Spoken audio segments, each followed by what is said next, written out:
Boa tarde, boa noite, né, para vocês. De acordo com hoje a gente vai falar sobre biossegurança. A gente encerrou ontem o nosso assunto de ética, né? Então a gente vai começar a falar agora sobre biossegurança em práticas de saúde. Eu mandei um arquivo para vocês em PDF com os slides, então tenho eles em mãos para a gente poder falar aqui sobre esse vídeo desses slides, tá? Mandei também para vocês um manual de biossegurança que eu achei bastante interessante. Ele não é daqui de Goiás, mas ele é do Paraná, se eu não estou enganada. E tem 46 páginas, deem uma lida, tá? Se vocês tiverem alguma dúvida, a gente vai estar no grupo do WhatsApp para poder responder as perguntas, né? Mas deem uma lida nele também, que é uma leitura complementar a esse vídeo e aos slides também. Então, vamos começar a falar sobre biossegurança, né? Todos vocês estiverem com os seus slides, seja no celular, seja no computador, seja impresso. A gente vai falar sobre o que é biossegurança, sobre alguns conceitos, né? Algumas coisas que a gente vai estar aqui, vocês já viram em aulas anteriores, em módulos anteriores, então a gente vai relembrar alguma coisa também, que está interligado junto com a biossegurança. E biossegurança nada mais é a ciência que estuda o manuseio de substâncias biológicas, avaliando todas as condições que serão necessárias para a atividade da enfermagem. Lembrando que aqui a gente está falando de biossegurança em enfermagem, né, em práticas de saúde. Então, a biossegurança ela é a ciência que vai estudar todas as substâncias biológicas e as condições para que tudo isso aconteça com segurança, né? Então, biossegurança, a segurança do manuseio das substâncias biológicas. O termo biossegurança é formado pelo radical bio, né? Como eu acabei de falar, que significa vida, e pela palavra segurança, que é segurança de vida ou segurança para a vida. É o conjunto de condutas diretas ou indiretas que devemos tomar para uma prática profissional segura. Então, hoje, se a gente fosse definir bem prático mesmo o que é a biossegurança, é o conjunto de condutas diretas ou indiretas que devemos tomar para uma prática profissional segura. Então, eu vou lavar as mãos. O ato de lavar as mãos, ele é uma atividade que promove a biossegurança, né? Uma atividade que protege a nossa saúde. As precauções universais são medidas adotadas pelos profissionais de saúde envolvidos na assistência aos pacientes, independente da doença diagnosticada. Então, as precauções universais são as medidas adotadas pelos profissionais de saúde envolvidos na assistência aos pacientes, independentemente da doença diagnosticada. Então, a gente tem que ter alguns cuidados, né? E a gente vai falar sobre isso nesse vídeo. A gente tem visto muito agora em época de coronavírus, né? Que essas medidas de biossegurança, que são essas condutas, essas ações, elas estão sendo bastante priorizadas agora neste momento, né? É ruim porque elas já deveriam fazer parte do nosso dia a dia já há muito tempo, né? E, infelizmente o ser humano tem essa dificuldade, ele espera as coisas acontecerem para dar valor às atividades que já eram para ser feitas, né? Então a gente vai ver que isso também acontece. O profissional de saúde, ele deve ter uma postura consciente da utilização dessas precauções como forma de não se infectar ou servir de fonte de contaminação, né? Hoje nós vemos muitas pessoas andando livre. Uma coisa básica, você está dentro da unidade de saúde e você coloca uma luva, né? A luva ela é para proteger a pessoa, ela é um EPI, é um equipamento de proteção individual. Então eu não posso tirar e dar para o outro usar, a mesma que eu usei, ela é individual. E o que acontece é que às vezes o profissional ele faz o procedimento, né? E ele sai andando com aquela luva, sai abrindo uma saneta, fechando a porta e acha que aquilo ali está protegendo ele. Ele está protegendo ele, mas ele está contaminando outras pessoas, né? A partir do momento que eu utilizo uma luva contaminada, eu saio abrindo porta, ou às vezes até mesmo, eu tô aqui agora com coronavírus, eu tô usando luva. Não, isso não vai te proteger mais nem menos, né? Isso vai causar mais fonte de contaminação ainda para as pessoas. Então, o profissional ele tem que ter esse senso crítico para não contaminar outras pessoas também, né? A biossegurança em enfermagem, ela compreende o conjunto de medidas empregadas com a finalidade de proteger a saúde da equipe e dos pacientes em ambiente clínico ou domiciliar. Então, é para isso que ela serve. Ela vai servir para proteger toda a equipe e os pacientes também. Para tal, devem ser tomadas as seguintes medidas: controle dos riscos físicos, químicos e biológicos e controle dos riscos ergonômicos e acidentais. A gente vai ver aqui agora na frente que e quais são os riscos físicos, químicos, biológicos, ergonômicos e risco de acidente, tá? Em grandes indústrias, em grandes empresas, não só na área da saúde, eles sempre fazem esse risco, né? Eles utilizam esses tipos de riscos, falam desses riscos para serem medidos qual é o grau de risco em cada setor. Por exemplo, quem já trabalhou na Monsanto vai ter, na área aqui da recepção vai ter um quadrinho lá escrito qual que é o risco físico, risco químico, risco biológico, para a pessoa saber qual é o tipo de risco que ela está correndo ali naquele ambiente.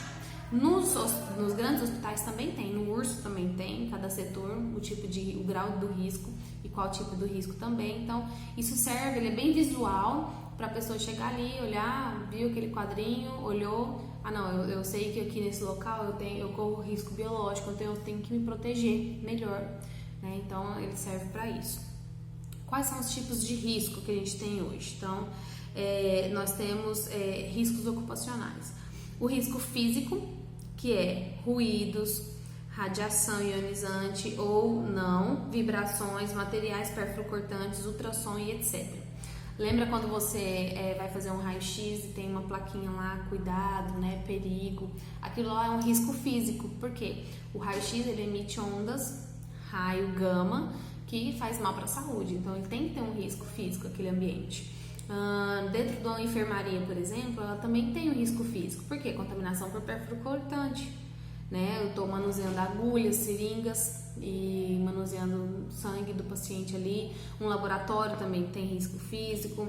Ruídos, numa empresa grande, por exemplo, que tem máquinas com barulho muito alto, que as pessoas usam aqueles protetores auriculares grandões ou pequenininho, é um local de ruído físico, então ela tem ela vai visualizar aquele tipo de risco físico.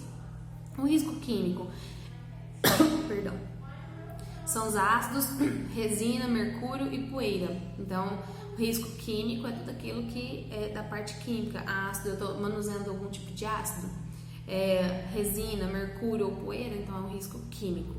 Risco biológico é secreções com bactérias, vírus e fungos. Mais uma vez, uma enfermaria, por exemplo, ela teria um risco físico, um risco biológico também, porque ali tem secreções, bactérias o tempo todo, vírus, fungo, então pessoas doentes. Então, todo o ambiente hospitalar, seja ele de pronto atendimento ou não, ele vai ter riscos biológicos. O risco ergonômico e emocional é a má postura, ritmo excessivo de trabalho, monotonia, depressão, estresse, etc. Então, o ambiente de trabalho, por exemplo, no escritório, ele tem um risco ergonômico e emocional. Ergonômico porque a gente está aqui, né, está digitando no computador, está lá sempre encurvado, então tem que sempre manter a postura, que é o que a gente às vezes não faz na maioria das vezes. Então, existe também um risco ergonômico. E o risco de acidente, que é equipamento sem proteção, armazenamento adequado, falta de adoção das medidas de precaução padrão. Por exemplo, pessoas que mexem com alta tensão, rede de alta tensão, sobe no poste, ele tem um risco de acidente, né? Um risco de sofrer algum tipo de acidente também. Aí depois a gente tem no slide um quadrinho, né, que vocês vão ver a identificação desses riscos físicos, químicos, biológicos, ergonômicos e acidentais. Cada um deles tem uma cor, verde, vermelho, marrom, amarelo e azul, né? Aí a descrição deles, tudo bonitinho, por quê? É um quadrinho que ele vai ter todas essas informações com as cores, identificando o risco, né? Aqui eu tenho um quadro, mas eu posso fazer com bolinhas, com círculos, de diversas formas. Então, aqui serve para a gente poder fazer a identificação do tamanho do nosso risco também. Mais na frente a gente vai ver o nosso mapa de risco, tá? Aqui é só a identificação. Então, no caso, se eu tiver em algum setor que tiver com a identificação, vai estar risco biológico marrom, que é fungos, vírus, parasitas, bactérias, protozoários, insetos, etc. Tá? Classificação do risco biológico. O risco biológico ele também tem a sua classificação. Então, eu tenho uma classificação geral e dentro da classificação geral tem subclassificações. Então, o risco biológico, que é o mais comum, né, dentro do ambiente hospitalar, dentro das unidades de saúde, ele é classificado em risco 1 e risco 2. O risco 1 é o baixo risco individual e para a coletividade, ou seja, aquele ambiente, por mais que ele tenha um risco biológico, é um risco baixo, tanto para o funcionário, como profissional, quanto para a comunidade também. Organismos que não causem doenças ao homem ou ao animal, não são patogênicos e pertencem à flora normal. Por exemplo, Escherichia coli e Bacillus subtilis. Por exemplo, eu estou aqui no meio do ambiente, né, onde pessoas encostam, põem a mão, dentro da clínica de referência aqui onde eu trabalho, por exemplo, né, e são patogênicos, mas fazem parte da nossa flora, do nosso organismo. Já o risco 2, ele é um risco... Opa, perdão, gente, eu pulei um slide, tá? Vou voltar ao slide anterior, eu segui no slide errado aqui. A classificação de risco biológica, voltando um slide. Determina se o acidente biológico ele se baseia em diversos critérios e vai estabelecer a classificação de risco para ele. Está principalmente orientado pelo potencial que o mesmo oferece ao indivíduo, à comunidade e ao meio ambiente. Então, para eu classificar, porque tem mais classificações aqui também. Isso mesmo, falei errado. Os critérios de avaliação para eu classificar um risco biológico infectabilidade, patogenicidade, tratamento, transmissibilidade, morbidade, mortalidade e epidemiologia. Então, a infectabilidade se ele é muito infeccioso ou não, né? Aquele ambiente é altamente infeccioso ou não. Se ele é patogênico, que às vezes pode ser infeccioso, mas a patogenicidade, o tipo de bactéria que está ali naquele ambiente é diferente, é baixo ou alto. Tratamento, transmissibilidade, se ele é transmissível. Morbidade, né? Se é o tipo de doença que ele causa. Mortalidade, que é o nível de óbito que ele causa, lembrando que morbidade é doença, mortalidade é óbito, e a epidemiologia, que é a história daquela situação, né? Então, com base nesses critérios são feita a avaliação. E a classificação do risco biológico, ele tem 4 níveis, né? Grau, classe de risco 1, 2, 3 e 4. O 1, que a gente estava falando agora anteriormente, é o de baixo risco, né? O 2, ele é de risco moderado, individual e limitado para a comunidade. Perdão. Por exemplo, o vírus da febre amarela, né? Então, ele é um risco que ele é um risco individual, mas o risco na comunidade ele já é moderado. O grau 3, que é a classe 3, é um alto risco individual e um moderado risco para a comunidade. São patógenos que geralmente causam doenças graves ao homem e aos animais e podem representar um sério risco a quem manipula. Podem representar um risco de ser disseminados na comunidade, mas usualmente existem medidas de tratamento e prevenção. Por exemplo, o vírus da encefalite equina venezuelana e Mycobacterium tuberculose. Um exemplo. O paciente está com suspeita de tuberculose.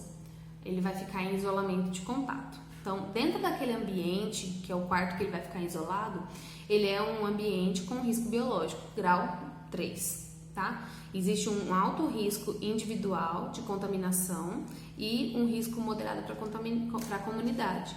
Então, aquele paciente que está sob suspeita de tuberculose, ele vai ser colhido um escarro dele, né? Que é o exame de Barr, que a gente chama. O escarro dele vai ser colhido, vai ser avaliado e a manipulação desse escarro, ele é altamente contagioso. Então, tem que tomar um maior cuidado na hora de colher o exame para poder não me contaminar e eu não contaminar outras pessoas. E para o paciente, ele também tem que ficar com máscara para evitar que ele contamine o ambiente, contamine os móveis, objetos e o ambiente que ele está. Então, ele já é um risco bem moderado. A maioria dos isolamentos que a gente tem, dos pacientes em isolamento, são riscos moderados, grau 3, de risco biológico.